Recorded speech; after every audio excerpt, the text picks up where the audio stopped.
So I'm here at CES and I just got hands-on with two brand new Galaxy phones from Samsung, but they're weird. It's the Galaxy S10 Lite and the Galaxy Note 10 Lite, and they're something completely different for Samsung.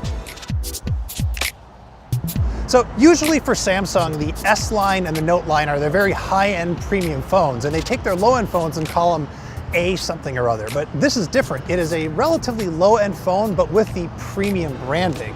It's also strange because Samsung literally just announced the next Unpacked event, where it's going to announce the Galaxy S11 or maybe the S20. The rumors are really weird right now. And they're also going to probably announce their folding clamshell phone. So that's really exciting, and it sort of took the wind out of the announcement for these light phones. But let's talk about them anyway. So the specs in these things are relatively uninspiring. It starts with the screen. They're both 6.7 inches, but they're only 2400 by 1080p resolution, which isn't that much, but that makes them big, cheap Android phones. And you might think Samsung already makes a cheap Android phone under the Galaxy line, the S10e, but it's relatively small, and Samsung needs to make big phones that don't cost much because that's really what people want. So that's one reason these phones are kind of weird. But the other reason is the cameras, and like, what is going on here? They're different on both phones. So let's start with the Galaxy S10 Lite. It has a 5 megapixel macro camera. That's cool.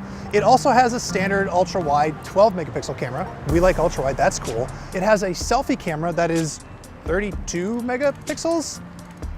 Okay, but then the main sensor is a 48 megapixel sensor with super steady OIS, and that's a first for Samsung, which doesn't make sense, except when they had super steady before, that just applied to video, and now it applies to also photos, and it might be built into the hardware. So completely new, completely different camera system for Samsung. Why that got introduced on the S10 Lite is beyond me.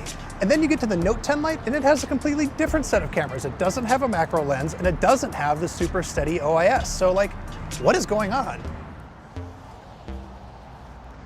All right, so why are these Galaxy phones? Yeah, I know that low-end phones are also called Galaxy. What I meant here was S and Note. I'm an idiot.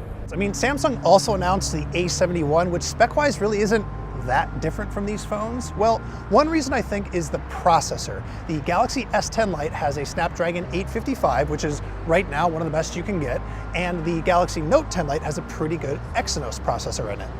Honestly though, I think the reason that these are Galaxy phones, yeah, got it wrong here too, sorry, is people like the Galaxy brand, and it sells better than just the A and a number after it, so Samsung wanted people to get it. We don't know when they're getting released, we don't know where they're getting released, we don't even know their price yet, so all of this stuff is up in the air, but they seem fine to me after using them for just a few minutes. Look, they might just be parts bin phones, but if the parts are good, who cares? Hey everybody, thank you so much for watching. We're obviously here at CES 2020. We obviously have a ton of stuff going on, so keep it locked to The Verge to see all our new gadgets.